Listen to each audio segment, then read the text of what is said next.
జర్మనీలో ఒక చర్చ్‌ను దర్శించటానికి ఒక వ్యక్తి వెళ్ళాడు.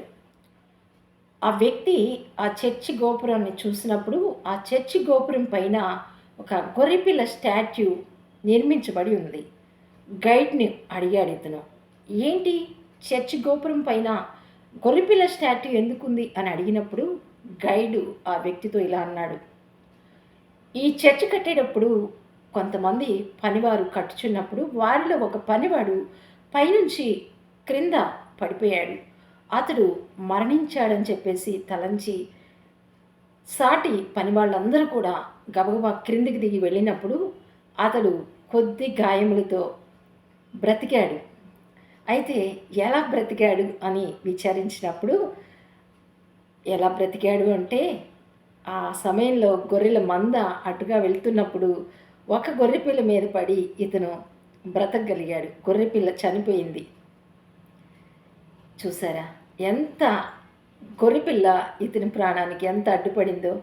అలాగే మన పాపముల వల్ల, మన అవిధేయతల వల్ల మనం చనిపోవలసిన వారమై ఉండగా యేసుక్రీస్తు ప్రభు మన పక్షంగా ఆయనే సిలువలో మరణించి అనేక శ్రమలు, హింసలు, అవమానములు పొంది క్రూరమైన శిలువ హింస భరించి ఆయన మన పక్షంగా ఆ పరలోక మహిమను విడిచిపెట్టి భూలోకానికి దిగి వచ్చి మన కోసం ఈ శ్రమనంతయు వేదనంతయు పొంది సిలువలో ఆయన కార్చిన పరిశుద్ధ రక్తం ద్వారా మానవులకు విమోచన, వధించబడిన గొర్రెపిల్ల ద్వారా మనకు జీవం కలుగుతుంది.